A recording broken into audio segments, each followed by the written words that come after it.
I am a rural fellow named Bill Carlson. Holding an associate degree in animal husbandry, my lifelong ambition has been to possess my own feed store and raise a family. Upon completing junior college, I wedded my high school sweetheart Janice, with whom I grew up and envisioned a future.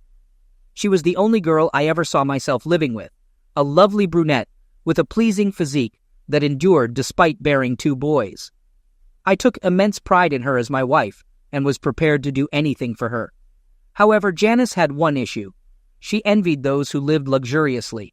She avidly read society pages and subscribed to magazines featuring glamorous individuals. Even at the dentist's office, she pored over automobile magazines, becoming well-versed in fancy cars and designer clothing lines. She aspired for more, a desire I couldn't fulfill. I secured employment at an upscale feed store in Omaha, catering to the yuppie clientele, allowing us to be nearer to the urban center while pursuing my passion. I enjoyed my work and excelled at it, providing customers with personalized service, which the company acknowledged by granting me flexible hours. Janice initially relished city life over rural living and seemed content. However, when she chose to enter the workforce, we had to resort to daycare for the kids, who didn't seem to mind.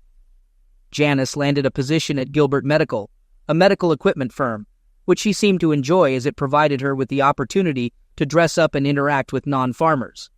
As her career blossomed, her interest in our home life waned, leaving me to handle the majority of childcare duties, from daycare drop-offs to meal preparation and housekeeping, while she focused on laundry, ensuring her clothing remained impeccably ironed. We diligently set aside money each month with the goal of eventually purchasing my own feed store. However, despite both of us working, our savings dwindled.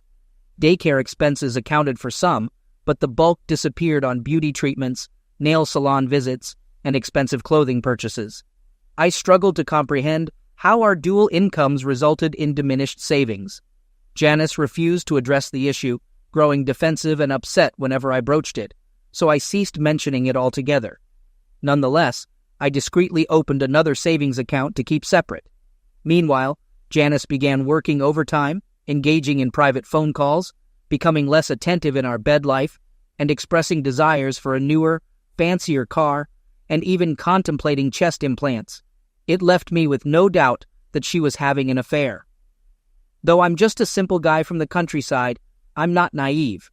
Right now, I wasn't interested in salvaging the marriage. I simply wanted to sort things out and move forward before it was too late.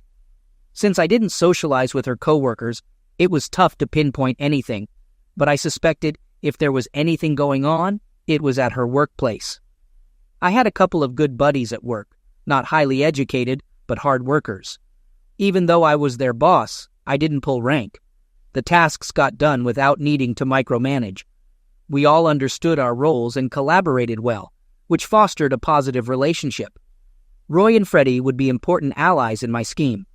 I noticed that on Wednesdays, Janice would dress up in fancy clothes and linger longer before heading to work. I thought this would be an opportune time to investigate. I briefed the guys on the situation, and they covered for me with my duties. That day, I parked near the entrance of the Gilbert Medical Plant lot, using the time to catch up on technical reading. Around 11 a.m., Janice left and drove to the Holiday Inn lot, parking far from her office. Shortly after, a guy arrived in a red Corvette and parked at the opposite end. Though I didn't recognize him, when he stepped out, Janice followed suit, and they entered a first-floor room, number 117, using his key. My heart sank, and I felt queasy. My suspicions were confirmed. Unsure of my next move, I decided to head back to work, taking my time to plan. Before leaving, I snipped 2 of Janice's valve stems with my wire cutters out of frustration. I'm not sure why I didn't target his. The rest of the day dragged on, and I went through the motions of picking up the kids, preparing dinner, and asking Janice about her day, to which she mentioned a flat tire. One of my coworkers changed it for her, and the incident was never discussed again. The following morning, after dropping the boys off at daycare, I swung by the plant. It didn't take long to spot the red Corvette, which conveniently had a reserved parking spot with a sign. I noted the name, Ken Beecham, distribution manager, whose wife also worked at Gilbert. By that afternoon, I had gathered plenty of information about Ken, including his marital status, past issues at work, and personal details. Although I had his contact info and even his SSN, I wasn't sure how to proceed. He'd been married to Amy for 8 years. We completed a productive day's work, and Roy, Freddie, and I managed to squeeze in 1 beer before I had to pick up the kids. Though uncertain about my next move, I had a feeling things would fall into place soon. Despite trying to maintain a calm and logical approach, my frustration grew daily, and occasional silent tears betrayed my inner turmoil. Feeling wounded and unable to mend myself, living with Janice became increasingly unbearable. I longed for it to be over. The following day, luck smiled on me again when I recalled that Marge Gilbert, one of my loyal customers, was married to the president of the Gilbert Medical Company. Though I hadn't met him, Marge and I had a great rapport. I made a conscious effort to be extra friendly with Marge, exploring if our connection could be advantageous. During Marge's visit with her daughter Cindy, a vet school student, we conversed for about an hour. Enjoying our interaction, I felt a twinge of guilt after she left, but it quickly passed. Over the weekend, I spent time in the garage welding. I fashioned a small piece of flat steel with 4 sharp concrete nail points attached, my initial step toward seeking revenge through annoyance. On Tuesday, while unloading an order, I appeared more subdued than usual, catching Marge's attention. She noticed my demeanor and asked what was wrong that day, expressing concern. I responded, explaining that I was dealing with some personal issues, apologizing for not being my usual self. Sensing my distress, Marge suggested we have coffee and a chat. As we sat in her kitchen, reminiscent of a magazine spread with its stainless steel and granite decor, I couldn't help but think of how Janice would admire it. Marge placed the coffee on the table and leaned in, asking how she could help me. Reluctant to burden her with my problems, I eventually opened up, realizing it might offer some relief. I confessed that I believed my wife, Janice, was being coerced into a lovemaking relationship with one of her superiors at Gilbert Medical, though I lacked evidence. Marge inquired about the basis of my suspicion, prompting me to explain the small signs I had noticed, including finding them both together at the Holiday Inn the previous week. I admitted that Janice was unaware of my knowledge and that I was unsure how to approach the topic, expressing concern about whether she felt obligated or if it was her choice. I also shared that our family life had deteriorated, with Janice seeming indifferent toward the children and me, and that she was keeping it hidden, which bothered me. Marge asked about the individual involved, and I mentioned that I suspected his name was Ken Beecham, but was unsure of Janice's relationship with him or if they worked in different parts of the plant. I confessed that I had never met him. Marge offered to investigate discreetly, and after a moment of contemplation, I agreed, expressing a preference to avoid causing a scene. She assured me she would look into it and mentioned seeing me next Thursday for the oat delivery. I thanked her, and as I prepared to leave, suggested bringing the boys over so Cindy could meet them. Reflecting on the conversation, I felt the outcome exceeded my expectations. I was confident Janice wouldn't object to me taking the boys out, envisioning a good weekend ahead. The next morning, as rain poured, Janice carefully dressed for her day. I observed silently as I dropped the kids off at daycare before stopping by work, where the guys were ready to cover my morning shifts. Roy would use my truck for deliveries and log entries, which I would review later. Freddie brought his cousin's van, and we loaded a floor jack equipped with my steel plate. After ensuring all trucks were loaded, I departed for the Holiday Inn right on time. Janice parked in her usual spot, followed by Ken. Once they entered the room, I waited for about 10 minutes. In the pouring rain, I retrieved the jack from the van and approached Ken's car. I positioned the jack under his engine block, swiftly lifting it and puncturing the oil pan with nails. Moving to the Corvette, I repeated the process on its fuel tank. Oil and gas spilled out as I returned the jack to the van. The entire operation took less than a minute. I then disabled Janice's car once more before driving away. In my rearview mirror, I witnessed the explosion from Ken's car. As I left the lot, a sense of relief washed over me. Janice arrived home from work a bit late. Without eating supper, she headed straight to bed. I spent some time with the boys, giving them a bath and tucking them in. That night, I slept on the couch. The following morning, Janice remained in bed while I got the boys ready for daycare. We had breakfast and left, but she stayed in bed without a word, and her car was absent from the driveway. Around 9 a.m., after loading all the trucks, Lieutenant John Fritz paid me a visit. He was amiable. He inquired about my work schedule from the previous day, to which I explained it consisted of routine deliveries. I then asked if he needed verification of my whereabouts. Mentioning he obtained the delivery logs from the previous day around noon, I showed him the logs detailing each stop. He smiled and chuckled lightly, commenting on the meticulous log and asking if I maintained it daily. I offered to show logs from the past month, but he declined with a shake of his head, still smiling. Despite his demeanor, I couldn't discern whether it was positive or negative. I inquired about the reason for his visit, and after some hesitation, he explained they were investigating a car damaged at the Holiday Inn. I questioned why he involved me, and he explained my wife's car, parked nearby, had 2 valve stems cut, leading them to wonder if it was related to the incident. Expressing unawareness of why my wife's car was at the Holiday Inn, I asked about her connection to the damaged car, which he clarified belonged to a colleague she had a lunch meeting with at the hotel. When I asked if he spoke with the people they dined with, he admitted they couldn't recall their names. Pressing for a straightforward conversation, he leaned back, smiling, and mentioned someone named Ken Beecham.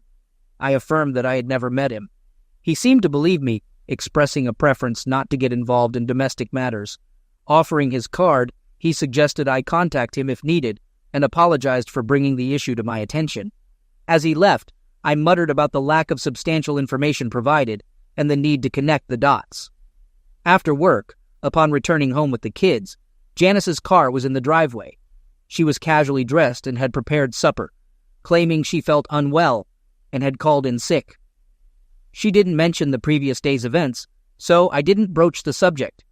She retired early, and once again, I took care of the boys and slept on the couch.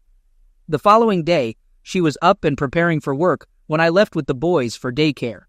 After dropping them off, I visited the doctor's office and requested an STD check. Work proceeded as usual for a Friday. Upon returning home, Janice was there once again. After dinner, I informed her that I planned to take the boys to spend the next day at one of my customers' farms. I offered her the chance to join us, fully aware she'd find an excuse to decline. She mentioned some shopping she wanted to do, and I didn't press further. Whether it was shopping or a date, the outcome remained the same. Saturday at Gilbert's Ranch with Cindy and the boys was fantastic. We enjoyed the entire day together, with Marge preparing a wonderful lunch for everyone. I wished the day wouldn't end. Cindy bonded well with the boys, and they seemed to adore her. Unfortunately, Mr. Gilbert wasn't present, so I still didn't get to meet him. Marge didn't bring up our previous conversation, and it seemed Cindy was oblivious to it. Reluctantly, we had to head home. Janice showed no interest in our day when we returned.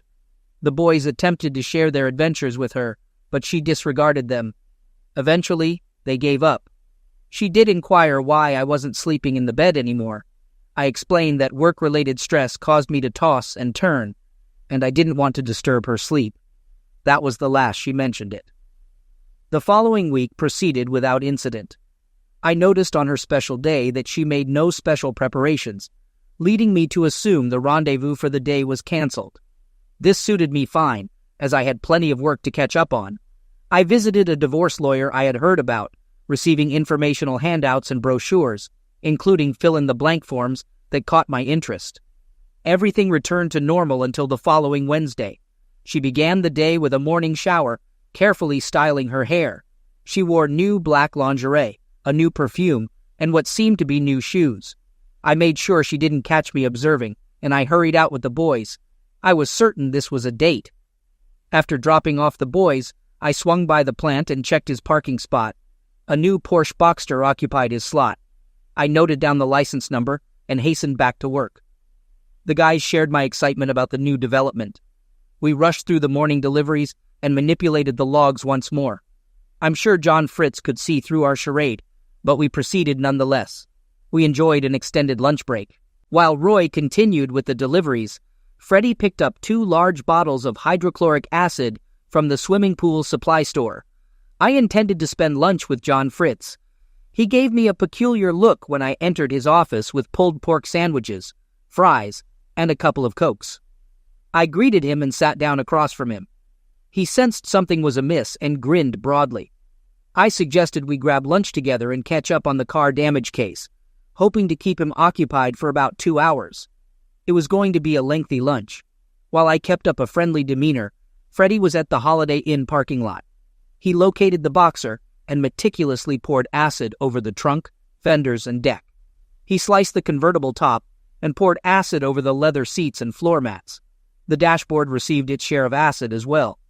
As an extra measure, he deposited a box of mothballs in the gas tank.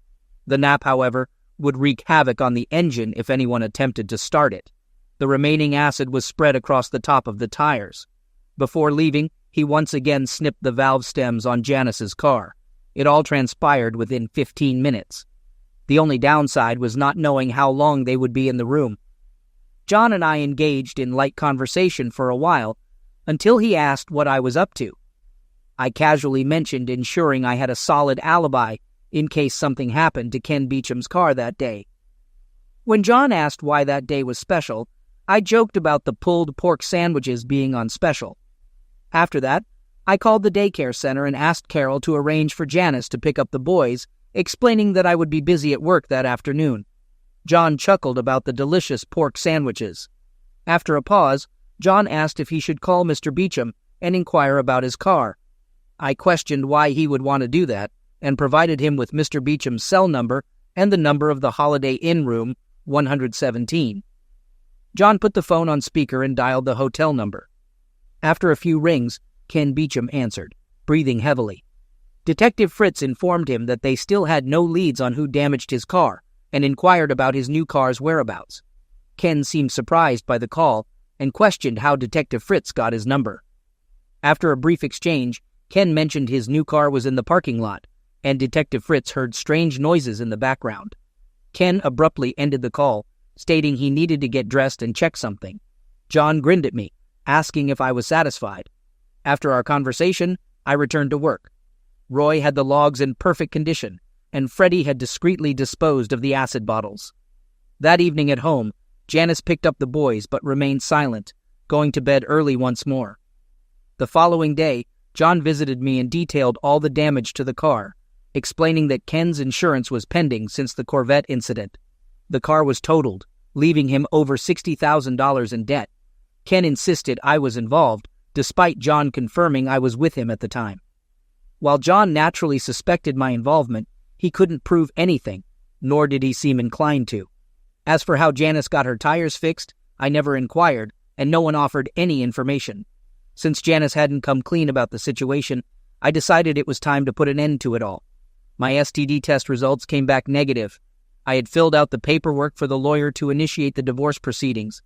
I planned to visit the Gilberts' ranch with the boys this weekend, just in case Cindy was there. If not, we'd spend the day with Marge. The only loose end was lacking evidence of the extramarital affair. The weekend was pleasant. Cindy was present, much to the kids' delight, and we all enjoyed ourselves once more.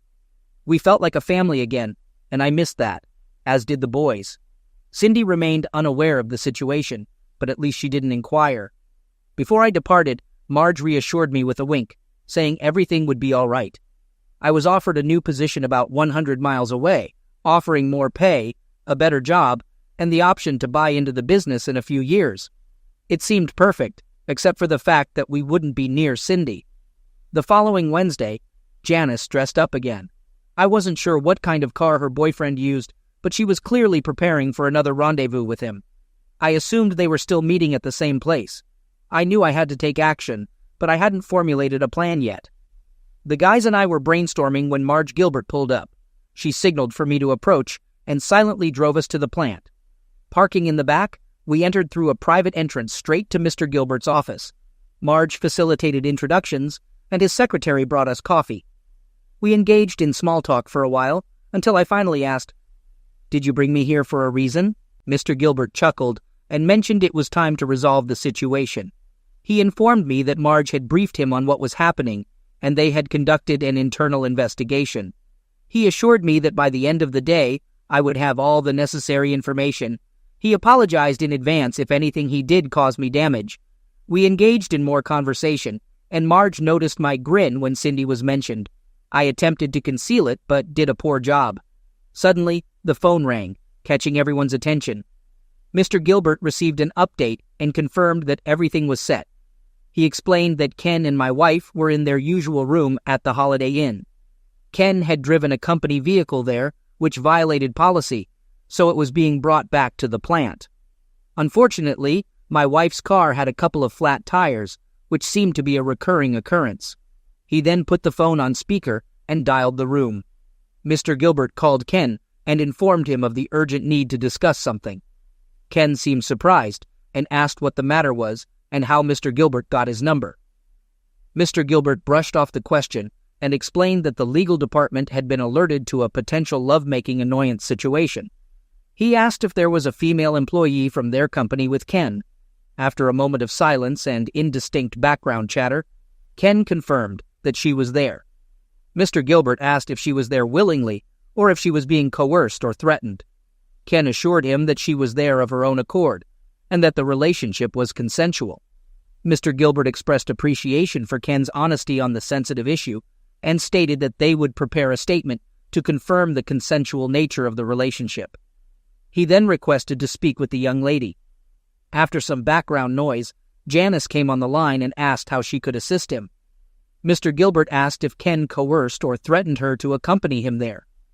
Janice confirmed to Mr. Gilbert that Ken hadn't threatened her, and the relationship was consensual. Mr. Gilbert expressed relief and informed them that when they returned to the plant, the statements would be ready for them to sign. He asked to speak with Ken again. Upon Ken's return to the phone, Mr. Gilbert instructed him to come back to the plant for signing papers in the legal department. After hanging up, Mr. Gilbert suggested to Marge that she take me out for lunch and return in a couple of hours once the legal team had finished their work. We enjoyed a fantastic lunch, and although I wanted to express my gratitude, I refrained from doing so. Eventually, Marge convinced me not to discuss the matter or what was done ever again. She also made me promise not to mention anything to Cindy. That was a positive sign. I informed Marge about my new job offer, and she was happy for me and the boys. After lunch, we went back to the plant, where I obtained notarized copies of Ken and Janice's statements. Both confirmed they had engaged in consensual closeness outside their marriage. The legal team assured me this would be sufficient for my lawyer to proceed with the divorce. Ken and Janice were terminated from their positions. Their belongings were packed before their arrival, and they were escorted out of the building. Unfortunately, neither of them had a car. Marge provided me with her card to use temporarily, and I promised to return it the following day. I dropped off the documents at the lawyer's office. She made multiple copies of each, which I intended to send to Ken's wife. I closed our bank accounts, paid off and canceled all credit cards, and arranged for the utilities to be disconnected. On Friday afternoon, I visited John Fritz and assured him I had behaved. He chuckled and mentioned that he had informed the landlord about not renewing the lease next month. Additionally, he had given notice at work, noting that they were supportive but disappointed about his departure. Freddie accompanied me to the Gilbert Ranch with my truck so I could return Marge's car. It was time to pick up the boys and head home. I dreaded walking through the door. Janice's car wasn't in the driveway. When we entered, she was sitting on the couch crying. This was the first time she had shown any emotion at all. 2 file boxes containing her personal belongings from work were nearby. I fed the boys and put on the TV for them. I stood by her, giving her an opportunity to speak if she wanted. She expressed her frustration, stating that I had to interfere and ruin everything in her life. She questioned why I couldn't mind my own business and accused me of not having the right to interfere with hers. I was astonished that she still viewed the situation as solely concerning her, showing no concern for the children or me, nor considering Ken's wife, Amy. Our family, our life, and our plans meant nothing to her. Her only focus was her own actions at that moment. I felt relieved that I wouldn't spend the rest of my life with her. Without a word, I went upstairs and took a shower. Later, while getting the boys ready for bed, she retreated to the bedroom and shut the door. The next day, I took the boys with me to work, ensuring there were no loose ends and that Roy and Freddie could manage the system I'd established. We gathered boxes from stores for the move. Passing by the Holiday Inn, I noticed Janice's car was gone, presumably repaired by now. Fixing the flat tires likely took a toll on her shopping budget for the past month. Janice wasn't home when we returned. We only took clothes and toys, leaving everything else for her to dispose of. She didn't know that by the next day, all the utilities would be shut off. Damn, I was ruthless. As we backed out of the driveway, Janice pulled in. She stood by her car, watching us drive away. I took the boys to Chuck E. Cheese and stayed at a motel overnight. The next morning, I dropped them off at daycare. I gave Carol cookies and party favors, explaining it was their last day, and I wanted them to enjoy it with their friends. Before leaving, she pulled me aside and asked about my wife's behavior the previous week. She explained that she didn't want to pry, but since I was leaving, she was curious.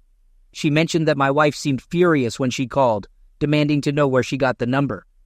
When she mentioned that I gave it to her, my wife started cursing. Although my wife didn't say anything when she picked up the children, she could tell she was really angry. She apologized for involving Carol, admitting she set her up. She revealed that Janice was having an affair and was at the Holiday Inn with her boyfriend. She hoped that by Carol calling and interrupting their party, Janice would reconsider, but it didn't work, and Janice got mad at both of them. She mentioned that she would be serving Janice with divorce papers that afternoon and would be leaving with the boys for a new job right after picking them up. She acknowledged it was a low blow on her part and apologized for involving Carol. Later, I went to see my divorce lawyer, who had everything ready. I would have custody of the kids, and Janice could have visitation rights whenever she wanted. This arrangement was fine with me, as I didn't think she would be interested in them anyhow. Everything else was split 50-50, but there wasn't much to divide. There was no alimony, child support, or cash settlements. I left her all the furniture, appliances, and household items. I really didn't want them. She kept her car, which I didn't want because it kept getting flat tires. All I had to do was give the papers to Janice. Unless she contested it, everything would be final in 3 months. A copy of Ken and Janice's notarized statement was attached to the divorce paperwork. The lawyer's note indicated that the statements would remain private if all terms were agreed upon. There were no questions. Her car was in the driveway, so I knew she was home. I sat there for a while. I had loved Janice. She was the only girl I was ever close to. I assumed our relationship was normal and didn't realize I wasn't meeting her needs. She never directly communicated, and I was too oblivious to pick up the clues. I had failed her in many ways. While her actions were deceitful, I felt some of it was due to my inattention. It felt strange knocking on my own door. She opened it, looking tired. She asked if I wanted a drink. I handed her the papers. Without opening them, she looked at them, and then back at me. I asked, "Why?" I couldn't tell if she was angry or sad. After a pause, she expressed her thoughts, highlighting the disparities between them. She pointed out the contrast in scents, noting his aftershave compared to your fertilizer-like odor. The distinction extended to their clothing choices, with him favoring Armani suits while you preferred jeans. Their dining preferences also diverged, as he indulged in lobster while you savored ribs. The dissimilarities continued with his London fog coat juxtaposed against your Carhartt attire, and his fancy car opposed to your truck. She remarked on the state of their nails, with his being manicured and yours consistently dirty. Additionally, she emphasized the difference in their professional statuses, with him having a real job while you were perceived as just a farm boy. She conveyed regret for their marriage, confessing that her initial reasons were misguided, seeking an escape from her parents through the relationship with Bill without considering the long-term consequences. Despite this apology, her sentiments remained unaltered. She professed love for her children, but simultaneously expressed regret for having them, admitting a lack of maternal instinct. The pursuit of someone to fulfill her dreams, she realized, did not bring the satisfaction she anticipated, but left her feeling more dissatisfied with her current circumstances. She acknowledged misleading Bill and acknowledged being an inadequate mother to their children. However, she did not regret the pursuit of her dreams and the quest for something better. In response to my inquiries about his wife, her demeanor swiftly changed. Instead of remorse, she exhibited anger and a refusal to feel sorry for her actions. She communicated a strong desire to follow the life she had always imagined, a husband with a farm boy background, and 2 children with unkempt appearances. She asserted her independence, stating that she didn't need assistance and already had the necessary documents. She concluded by urging me to leave so she could proceed with her chosen path in life. Well, that simplified things. I turned and walked out. When I picked up the boys, Carol said to let her know if I needed more phone calls. I called the utility companies and told them not to disconnect until the end of the month. I felt a little sorry for her. The divorce was final in 3 months. I never heard from Janice. The lawyer said everything went smoothly. My new job was great. However, I missed out on the opportunity to buy the business. Someone else got it, along with prime land. They planned to turn it into a horse breeding farm. My job was secure, but my chance at owning my own place took a setback. 2 weeks later, construction started next to the feed store. We speculated about what was being built until one of the guys asked the site engineer. It was a vet clinic for large animals. They completed the building in less than 60 days. The new owner was due to show up Saturday. On the way to lunch, the boys suddenly yelled, "Cindy! Cindy!" There she was, looking better than ever, with Marge. Cindy had become a veterinarian and wanted to raise show horses while running a large animal clinic. She was building a house nearby. We all went to lunch together, and Cindy shared her plans. The boys and I were beaming all the way home that night. 5 years later, Cindy had a successful clinic and horse breeding venture. I owned 6 feed stores. The boys had 2 baby sisters they adored. My mother-in-law Marge and Mr. Gilbert visited every weekend. I never learned his first name, and Janice never visited the boys. Second story. I'm at a loss for where to begin. It's devastating to realize my wife no longer wants to live with me. What's worse is her refusal to provide a reason. She's resistant to moving in with me, and my mother supports her in this decision. Allow me to provide some context. I'm a 51-year-old man who had to leave my hometown 13 years ago for work, leaving my wife, Mona, who is 48, and our 2 children in Texas. They are now 23 and 21, residing independently in Houston. Around 14 years ago, during the U.S. recession caused by the housing bubble, our business collapsed overnight. With my father's passing and me running his construction business, everything fell apart. Balancing the care of my mother, 2 school-age kids, and my wife became overwhelming in such an unstable economy. After depleting all our savings, I had no choice but to make the tough decision to move out. After exploring opportunities in various Asian countries, I eventually established my business in Dubai. Though challenging, the drive to provide for my family kept me going. After leaving Texas, it took me over a year before I could return home to establish my new venture. Since then, I visited home every 5 to 6 months. I desired to bring my family with me, but Mona and the kids were reluctant due to concerns about disrupting their schooling. Last year, when my youngest daughter finished college and secured a job, I planned to visit home to spend time with her. During that visit, I suggested to Mona that we relocate here now that the children have moved out, but she declined, fearing leaving my mother alone. I proposed bringing my mother along, but they both opposed the idea of leaving their hometown, citing the vast cultural differences in the Middle East. They had valid concerns, so I didn't press further. During my last visit home, I shared with Mona my intention to wrap up things in Dubai and return to Texas. I anticipated her excitement, but instead, she reacted unhappily. I inquired why she didn't want us to live together, and she explained she was content but puzzled why I'd leave everything behind. While she had a point about the sacrifices made to establish myself in Dubai, after 13 years away and with our children grown, I longed to return to my comfort zone. I reassured her about our finances and plans to establish something in Texas given the improved economy. However, she remained unconvinced, which raised concerns for me, though I gave her the benefit of the doubt. The next morning, my mother dropped by unexpectedly and advised against my quick decision to return. Since I hadn't shared my plans with her or anyone else, it must have been Mona who informed her. I was taken aback. Similar to Mona, my mom's concern made me doubt myself. I began to wonder if I was making a mistake and ultimately abandoned the idea.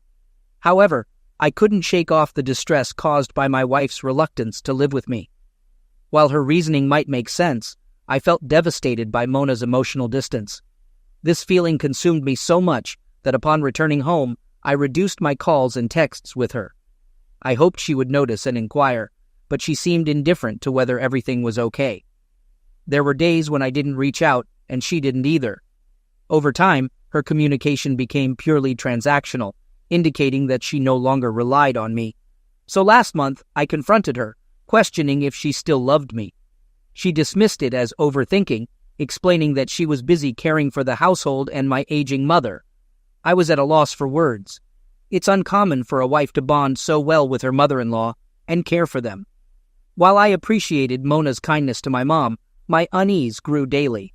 I couldn't comprehend why she didn't want me home when we already had our own house. Our major responsibilities were fulfilled, and I reassured her that our lifestyle wouldn't suffer. It just didn't make sense. Yes, I considered the same possibility as you all might be thinking. Perhaps she found someone else. But how could I uncover the truth?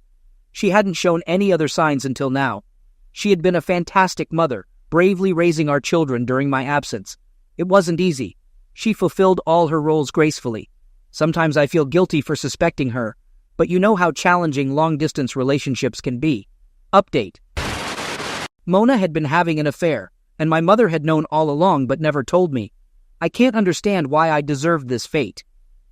I arranged a surprise trip home without informing anyone, not even my mom. As I entered my house, I dreaded encountering Mona with her lover. It's somewhat ironic, given the stories I've heard about cheating spouses of deployed spouses. Thankfully, that scenario didn't unfold. Mona was in the kitchen when I used the spare key to enter the house. She was visibly shocked to see me. To conceal my surprise visit, I brought a bouquet. Although Mona seemed surprised, she also appeared suspicious of my unexpected arrival and bombarded me with questions. I explained that I had light work that month, prompting me to come home. Mona managed a forced smile, pretending to be pleased, but it was clearly insincere. Over the next few weeks, I painstakingly uncovered the truth.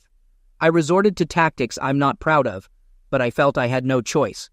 I snooped through her phone, listened in on her conversations, planted a GPS tracker in her car, and trailed her around town. This investigation yielded information bit by bit, painting a clear picture of what was happening in my absence. It transpired that she had been seeing someone for the past 8 years. Upon my return home, Mona was unusually guarded about her phone, unlike before, when she would clean up all evidence. This time, she didn't have the chance. Although I attempted to snoop through her phone on the first day, I was unsuccessful. When I eventually gained access, I found nothing incriminating. She likely wiped it clean at the first opportunity. The affair came to light when I tracked her movements using a GPS device in her car. Initially, I didn't suspect anything when I observed her entering a hardware store. However, upon waiting for her return, I noticed the owner closing the shop. It left me feeling dizzy. Hours later, I saw Mona leaving the shop, and the owner reopened it once her car had departed. I considered entering the shop to confront her lover, but I hesitated, fearing he might recognize me and ruin my plan. I patiently waited for her next visit, hoping to catch them in the act. She typically ventured out in the afternoon, sometimes visiting my mom with friends or relatives. I followed her everywhere, hoping to catch her with her paramour. Finally, yesterday, she went to visit my mom. Ordinarily, I refrained from following her further on such occasions, which is why it took me so long to catch them. But yesterday, I remained vigilant and witnessed them leaving the house together. It didn't strike me as suspicious at the time. I assumed they were heading for shopping or some other errand. Though I initially resisted the urge to follow them, something compelled me to do so. They stopped at the hardware store, and my heart sank when I saw her lover greet them. Both Mona and my mom exited the car. Her lover kissed Mona in front of my mom, and they conversed briefly. Then, he hugged my mom before she got back in the car and drove off. Mona and her lover entered his shop, and he closed the shutter behind them. I couldn't believe what I was witnessing. Betrayal from one's spouse is one thing, but betrayal from one's own mother is unimaginable. The truth overwhelmed me to the point where I had to take a few moments to catch my breath before proceeding to the shop. My knocks went unanswered, so I persisted until her lover finally opened the door. I demanded to know where Mona was, and he froze. I pushed past him and stormed into the shop. Before he had a chance to respond, the lights went out, and I heard a faint voice from the storeroom. Hastily, I rushed in to find my wife lying exposed, pleasuring herself and calling out for someone else. It lasted only a moment before someone else leaped at me and dragged me out as Mona screamed loudly. The scene was so chaotic that it took me a while to grasp what was happening. I struck the intruder and broke free. By then, Mona had emerged, hastily covering herself. I seized her by the arm and demanded to know how long this had been going on, but Mona intervened, pleading for us to discuss it at home. Aware I could face consequences for the altercation, I backed off, exited, and drove away. I headed to my mom's place. Bursting inside, I shouted accusations, convinced she was aware. Mona had already informed her, as my mom's lack of surprise indicated. She simply cried and held my hand, urging me to calm down. I collapsed emotionally. Soon, Mona joined us. Seeing her face only fueled my anger. I implored them both to tell me the truth. After much prodding, Mona confessed to feeling deeply lonely during my absence, for 13 years. I had been so consumed with work that I had little time for her. My calls were brief check-ins about the kids and Mom. But what about me? I demanded to know how long this had been going on. She admitted, perhaps 7 or 8 years. Shocked, I felt like a fool. I had toiled abroad for years to provide for my family, only to find this betrayal waiting for me at home. I questioned why she hadn't sought a divorce if our connection had deteriorated so much. She broke down again, insisting she loved me, and the affair was solely to alleviate her loneliness. He meant nothing to her, she claimed. I couldn't believe it. I turned to my mom, asking how I deserved such betrayal from her. She wept, pleading for understanding, explaining Mona had been caring for her. Once I had all the answers, I rose to leave. They tried to stop me, but I warned them not to. I instructed Mona not to return home, needing time alone. Driving back, I felt nauseous, unsure how to process it all. Was this affair truly my fault for sacrificing so much for my family? Update. I spent the following days deeply immersed in sorrow. Afterwards, I drove to Houston to see my grown daughters. They weren't children anymore. They deserved to know what their mother had been doing while I provided for them. I also did it to protect myself. My intention was to leave the country, fearing Mona might manipulate my daughters against me. They were devastated by the truth. The older one even suspected Mona and my mom were up to something. She also mentioned suspecting my mom of seeing a widower nearby. However, that was not my concern. My dad had passed away years ago, so my mom could do as she pleased. Yet, she supported Mona, causing problems for me. The following day, I packed up and returned home. Mona and Mom had been calling incessantly. Since then, I think they came home to find an empty house, facing reality. Initially, I left them for a month. The calls and texts were filled with apologies, pleading for my return. But eventually, they became concerned about money. I intentionally didn't block them, wanting to see their anxiety. Without funds, I froze my bank accounts and credit card. They panicked, realizing they had no income. Mom's state pension wasn't enough to sustain their lifestyle. They tried everything to reach me, but I ignored them. Mom resorted to emotional manipulation, claiming my late father would be heartbroken. Their pleas fell on deaf ears. I never suspected Mona. I never checked her phone like people in long-distance relationships do, but I always respected her privacy more than Mona. I felt betrayed by my mom sometimes, especially when I sensed something was off with Mona. Witnessing their strong bond made me feel betrayed in return. Their excuse for covering up Mona's affair was weak. Feeling lonely, she chose to cheat? She felt alone despite having family and friends around? Compared to her, I was lonelier, literally alone in a foreign land. I could have done the same, but I didn't. I was focused on my family's well-being, working hard to save and return home. When their attempts to contact me failed, they reached out to my daughter for help. Mona didn't know I had told the truth to the girls, and she did exactly what I expected. She spoke ill of me in front of them, alleging I had cut them off financially or was having an affair. However, my daughters saw through her lies and confronted her, driving her away that day. But Mona continued to reach out to my younger daughter, exploiting her innocence for money. However, I won't intervene. She's an adult who knows what to do. Mom has also reached out to my daughter for financial help. As for me, I'm still unable to move on from the feeling of betrayal. I haven't considered divorce yet. Divorce would be financially and personally beneficial for Mona if she wants to marry someone else. However, I won't pursue it. She's already living in my house, and that's the most she can get from me. Being out of the country with no accountability, whether divorced or not, doesn't matter to me. I'm focused on moving on with my life. Update. After cutting off their financial support, they exhausted all possible resources.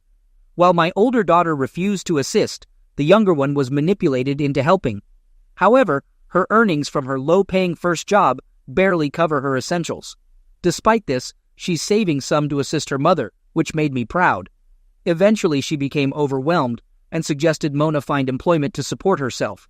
But Mona took her assistance for granted, insisting it was her daughter's duty to care for her. Despite doing her best with her limited income, my younger daughter reached her breaking point and ceased providing support. Unable to marry someone new while still married to me, Mona has been pressuring me for a divorce. She's threatened legal action, but I'm unfazed. Being abroad, I doubt she has the resources or knowledge to pursue legal action across borders. Plus, in this country, there are no legal consequences for abandoning a cheating spouse. So, good luck to her with that. Currently, Mona works at her partner's shop, though I'm unsure of her compensation, whether it's money or something else. Her partner doesn't even have a proper home, residing in a camper, and his financial situation seems inadequate to support Mona, as far as my mom is concerned. Sometimes, I feel guilty for cutting her off and consider helping her out. However, she receives a pension that should suffice for her needs. She brought this situation upon herself. Perhaps I'll reconcile with her in the future, but not now. Although she's apologized, it didn't feel sincere. I'll wait until she truly regrets her actions and my anger subsides, allowing love to prevail. Some advise me to move on and enjoy the vibrant lifestyle of Dubai, but it's not all as glamorous as portrayed on social media. It requires a substantial amount of money. Moreover, the legal landscape regarding women is stringent here, and I'm not interested in using women to cope with my grief. However, I've been traveling extensively since then, exploring places like China and Bali, with plans to visit more Asian countries and experience their cultures.